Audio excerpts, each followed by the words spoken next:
Friends, welcome to this new vlog. और आज का ये व्लॉग स्टार्ट कर रही हूँ मैं अभी 2 बजे। तो फ़िलहाल टाइम हो गया है 2 और दोपहर के 2 बज चुके हैं।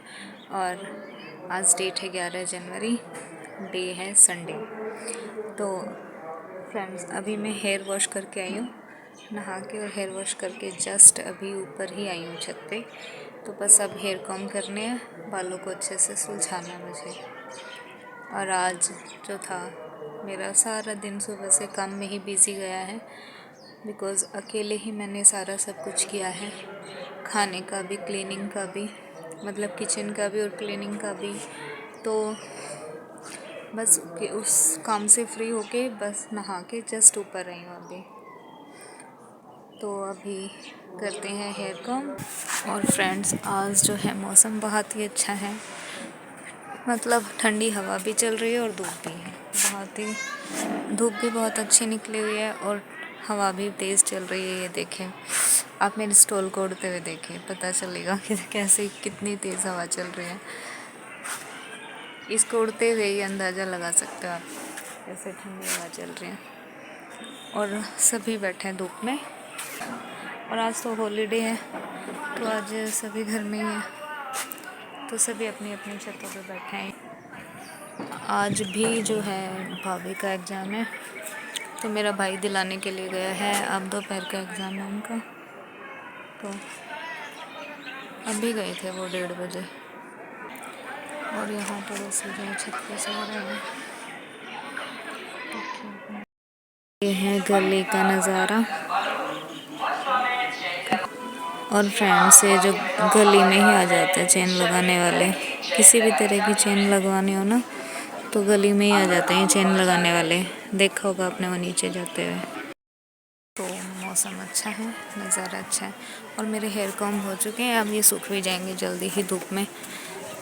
और मैंने इनमें लगा लिए हैं क्लचर।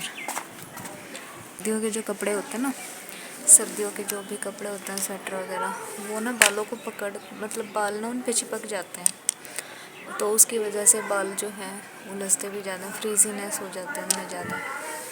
इस वजह से बालों को ना थोड़ा क्लचर लगा के ही रहना पड़ता है सर्दी के कपड़ों में, बिकॉज जो स्वेटर वगैरह होते हैं ना, वो तो उन पे तो बाल ऐसे चिपक जाते हैं कि बाल वो बिल्कुल जैसे अपनी तरफ खींच लेते हैं, जैसे चुंबक होते हैं ना, लोहे को अट्रैक्ट करते हैं, ऐसे ही बालों को जो है स्वेटर जर्सी में चिपका लेते हैं अपने ऊपर।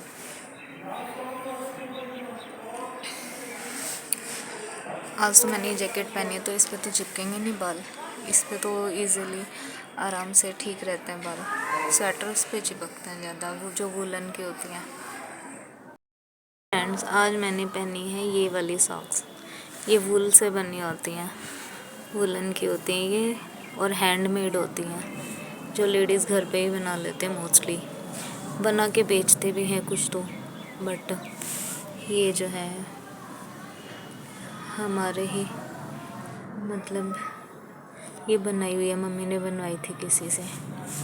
तो ये गर्म भी ज़्यादा होती हैं, वैसे जो सॉक्स होते हैं ना, उनसे ज़्यादा गर्म ही होती हैं।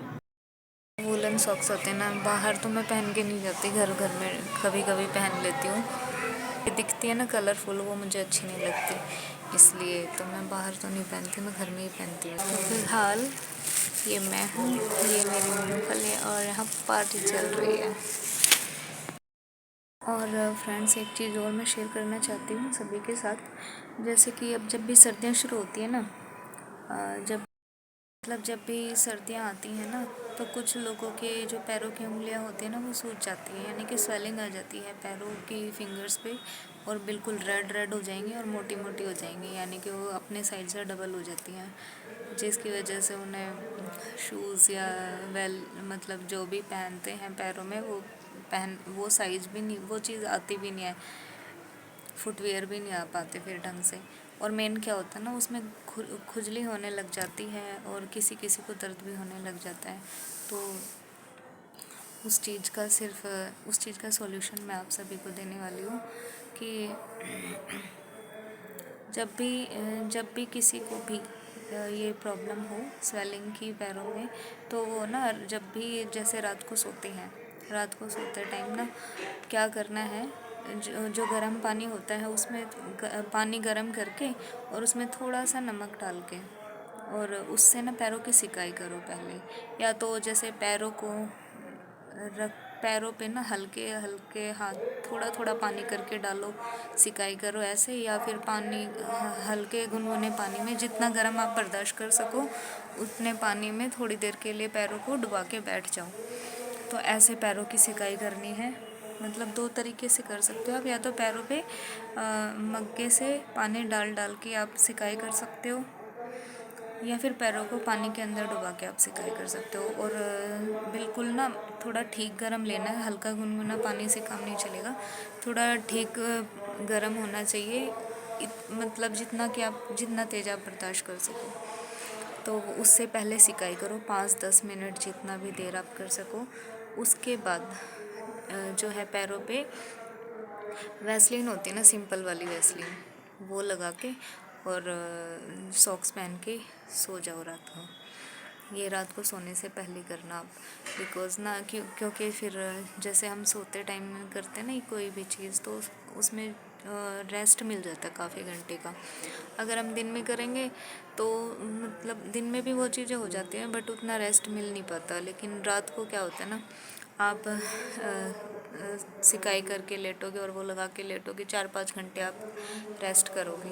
तो इसलिए तो फिर ना वो जब वैसलीन लगा के, अच्छे से वैसलीन लगा के और सॉक्स पहन के जब आप रज़ाई में कंबल में लेटोगे ना, तो उससे क्या होगा, पैरों को गर्मी मिलेगी और वो सूजन जो है वो 1-2 दिन के अंदर आपकी चली जाएगी बिल्कुल, और पैर बिल्कुल ठीक हो जाएंगे। तो बस यही एक इलाज है। और ये इलाज जो है मैं अपने पर्सनल एक्सपीरियंस से ही बता रही हूँ, क्योंकि ना मुझे भी आज नहीं, कम से कम भी 7-8 साल पहले कभी हुआ था ये प्रॉब्लम। तो फिर मैंने यही सेम चीज़ की थी, बिकॉज़ इचिंग हो जाती थी पैरों में। तो मैंने तो ऐसे ही लगा लिया, मैंने कहीं ना ये चीज़ सुनी थी और ना कुछ सुना था। बस मुझे ये पता था कि अगर स्वेलिंग हो जाती है पैरों की तो आप गर्म पानी से सिकाई कर लो। जैसे मैं नहाते टाइम भी होता था ना, जैसे मैं सुबह नहाती थी गर्म पानी से, तो कुछ 5-10 मिनट के लिए ना मैं पैरों पे भी गर्म पानी डालती रहती थी, ताकि पैरों पे अच्छे से सिकाई हो जाए। उससे ना थोड़ा रिलीफ मिलता था खुजली में। तो इसलिए मैंने ऐसे करना शुरू किया। फिर रात को मैं ऐसे वैसलीन लगाने शुरू कर दिया। मैंने ऐसे ही मेरे 1-2 दिन के बाद पैर बिल्कुल ठीक हो गए। मतलब उससे क्या हुआ, मेरे पैर 1-2 दिन के अंदर ठीक भी हो गए, और उसके बाद आज तक फिर मतलब ये मेरे पैर बिल्कुल ठीक है। मतलब भगवान की कृपा से वो चीज़ फिर कभी नहीं हुई। तो इसीलिए मैं ये चीज़ शेयर कर रही हूँ, बिकॉज़ मेरी भाभी को भी ये अभी इस सर्दी में हो गई थी। तो फिर इसीलिए मुझे याद रह गया। मैंने उनको भी यही चीज़ बोली थी कि आप ऐसे करना, ठीक हो जाएगा। तो अब उन्होंने किया होगा, अब उनके पैर ठीक हैं। इसीलिए मुझे अब याद आ गया। तो मैंने इसीलिए पर्सनल एक्सपीरियंस से ही शेयर कर रही हूँ, ताकि बिकॉज़ ये होती है प्रॉब्लम, ज़्यादातर हो जाती है किसी किसी को। तो इसीलिए फिर मैं शेयर कर रही हूँ। आप भी ट्राई करके देखना, रिलीफ ज़रूर मिलेगा। और ये बिल्कुल देसी नुस्खा है, कुछ इसमें ज़्यादा कुछ करना भी नहीं है, वेरी इजीली हो जाएगा। आज ना हमारे यहाँ साइड में, मतलब वैसे तो दूर पड़ता है अगर हम गली में से जाएंगे, बट यहाँ से अगर छत पे से मैं दिखाऊं तो थोड़ा ऐसा लगेगा कि नज़दीक है। तो स्टेडियम है यहाँ पे। आज शायद स्टेडियम में ना कुछ स्पोर्ट्स वगैरह हो रहे होंगे, गेम्स चल रहे होंगे, तो वहाँ से आवाज़ आ रही है माइक में। बिकॉज़ जब गेम्स चलते हैं ना, तो वहाँ से ऐसे ही माइक वगैरह में आवाज़ें आती रहती हैं। और ये स्टेडियम ना वैसे क्या कहते हैं, सोनिया गांधी जी यहाँ पे उद्घाटन करके गई थी, बिकॉज़ और इसको काफ़ी टाइम हो गया, यहाँ पे बने हुए भी बहुत टाइम हो गया। और पहले तो और पब्लिक के लिए भी खुला होता है ये, मतलब हम यहाँ पे जो लोकल पब्लिक है ना उनके लिए भी खोलते हैं, ऐसा नहीं है कि मतलब घूमने फिरने के लिए जा सकते हैं मॉर्निंग इवनिंग में। और बीच में कोरोना टाइम पे बंद कर दिया था बट अब फिर से खोल दिया। और ये जो सॉन्ग की अभी आवाज़ आ रही थी ना, ये जो हरियाणवी सॉन्ग चल रहा था ये वहीं चल रहा था स्टेडियम में ही, वहीं से आ रही थी आवाज़। मैंने बंद कर दिया बिकॉज कॉपीराइट इशू होता है। तो ये जो स्टेडियम है ना राजीव गांधी के नाम से है, तो इसीलिए यहाँ पे इंदिरा गांधी जी इसका उद्घाटन करके गई थी। और बहुत ही अच्छा स्टेडियम बनाया हुआ है, बहुत अच्छा घूमने फिरने के लिए भी और स्पोर्ट्स के लिए भी, हर किसी के लिए। अभी टाइम हो चुका है 3:30, तो अब चलते हैं नीचे।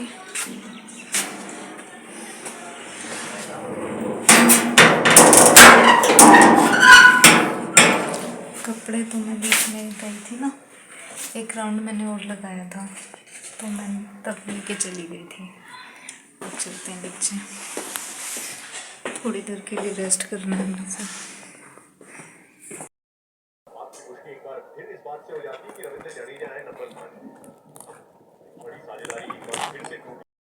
तो फ्रेंड्स फिलहाल अभी टाइम हो गया है 10:10। तो अब मैं करती हूँ इस ब्लॉग को एंड। अगर आपको पसंद आए तो प्लीज़ लाइक शेयर सब्सक्राइब ज़रूर कीजिएगा। मिलते हैं नेक्स्ट ब्लॉग में। Till then goodbye, take care and thanks for watching my blogs.